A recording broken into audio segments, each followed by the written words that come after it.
എല്ലാവർക്കും നമസ്കാരം. ഇന്ന് ഷെയർ ചെയ്യുന്നത് നല്ലൊരു എഗ് ഫ്രൈഡ് റൈസിൻ്റെ റെസിപ്പിയാണ്. നമ്മുടെ പുറത്തുനിന്നൊക്കെ കഴിക്കുന്ന ഒരു ടെക്സ്ചറിൽ എങ്ങനെയാണ് വീട്ടിൽ ഈസി ആയിട്ട് തയ്യാറാക്കി എടുക്കുന്നതെന്ന് നോക്കാം. ഫ്രൈഡ് റൈസ് തയ്യാറാക്കി എടുക്കാൻ വേണ്ടി ബസ്മതി റൈസ് എടുക്കണം.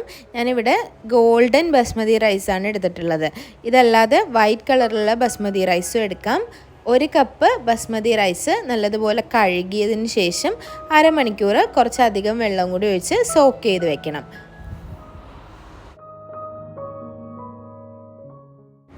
അരമണിക്കൂറിന് ശേഷം അരി വേവിച്ചെടുക്കാൻ വേണ്ടി കുറച്ചധികം വെള്ളം എടുക്കാം. വെള്ളത്തിൽ 1 ടേബിൾ സ്പൂൺ ഉപ്പ് ചേർത്ത് കൊടുക്കാം. 1 ടേബിൾ സ്പൂൺ ഏതെങ്കിലും ഒരു ഓയിൽ ചേർത്ത് കൊടുക്കാം. നന്നായി കുതിർന്ന് വന്നിട്ടുള്ള അരി വെള്ളം നന്നായി തിളച്ചതിന് ശേഷം മാത്രം ചേർത്ത് കൊടുക്കാം.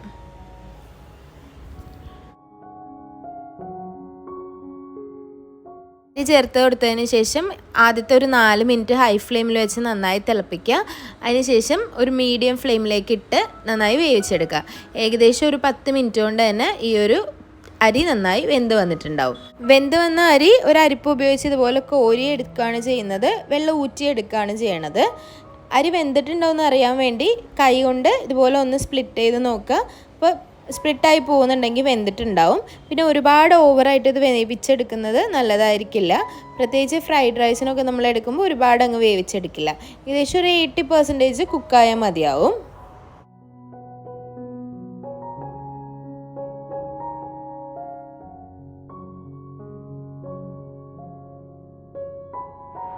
ഇതിലേക്ക് 2-3 മുട്ട എടുക്കാം.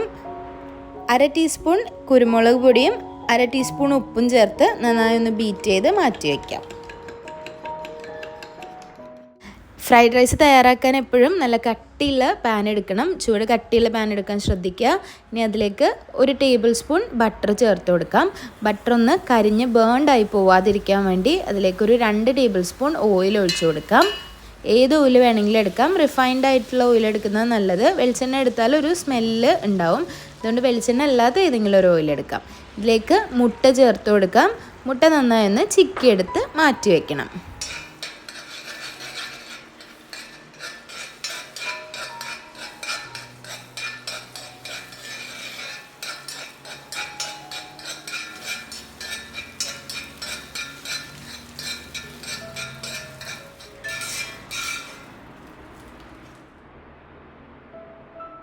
മുട്ട മാറ്റി വെച്ചതിന് ശേഷം ഇതിലേക്ക് 1 ടേബിൾ സ്പൂൺ ഓയിലും കൂടി ചേർത്ത് കൊടുക്കുക. ഓയിലിന് പകരം ബട്ടർ ആയാലും മതി. ഫ്രൈഡ് റൈസ് തയ്യാറാക്കുന്നതിന് മുന്നേ എല്ലാ വെജിറ്റബിൾസും കട്ട് ചെയ്ത് തൊട്ടടുത്ത് തന്നെ വെക്കണം.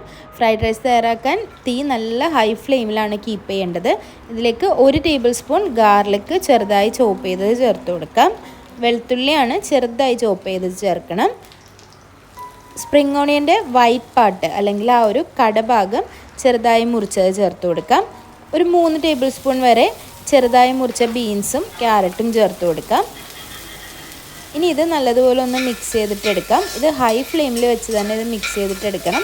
അപ്പോൾ ഒരുപാട് ഈ ഒരു വെജിറ്റബിൾസ് വാടിപ്പോവാതെ ഒന്ന് ഫ്രൈഡ് ആയിട്ട് വരും.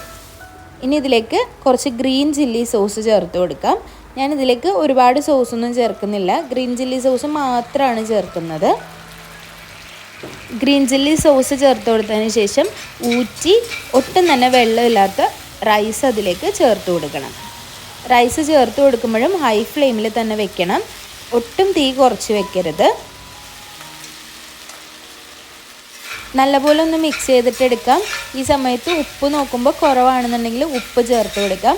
1 ടീസ്പൂൺ വരെ സോയ സോസ് വേണമെന്നുള്ളവർക്ക് ചേർത്ത് കൊടുക്കാം. ഹൈ ഫ്ലെയിമിൽ വെച്ച് തന്നെ ഇങ്ങനെ മിക്സ് ചെയ്യുക. അപ്പോഴേക്കും അതിൽ എന്തെങ്കിലും തരത്തിൽ ഒരു വെള്ളത്തിൻ്റെ പാർട്ട് ഉണ്ടെങ്കിൽ അത് നന്നായിട്ട് പോയിട്ട് നല്ല ഫ്രൈഡ് ആയിട്ട് വന്നിട്ടുണ്ടാവും.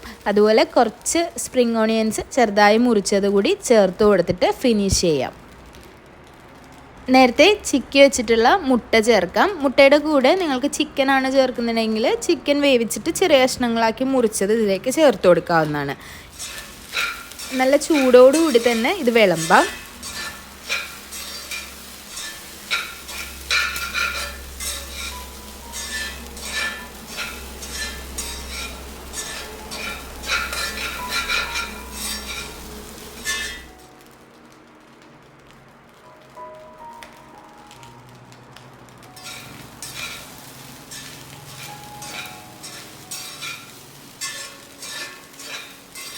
സ്റ്റെപ്സൊക്കെ ഒന്ന് ഫോളോ ചെയ്ത് നിങ്ങളൊന്ന് തയ്യാറാക്കി നോക്കൂ. നിങ്ങൾ പുറത്തുനിന്നൊക്കെ കഴിക്കുന്ന അതേ ടേസ്റ്റിൽ തന്നെ നമുക്ക് വീട്ടിൽ തയ്യാറാക്കിയെടുക്കാം. കുറച്ച് കാര്യങ്ങളൊക്കെ ഒന്ന് ശ്രദ്ധിച്ചാൽ മതി. അപ്പോൾ എല്ലാവരും ട്രൈ ചെയ്ത് നോക്കിയിട്ട് അഭിപ്രായങ്ങളൊക്കെ കമൻസിൽ അറിയിക്കുക. വീഡിയോസൊക്കെ ഇഷ്ടമാവുന്നുണ്ടെങ്കിൽ ലൈക്ക് ചെയ്യുക, ഷെയർ ചെയ്യുക, സബ്സ്ക്രൈബ് ചെയ്യുക.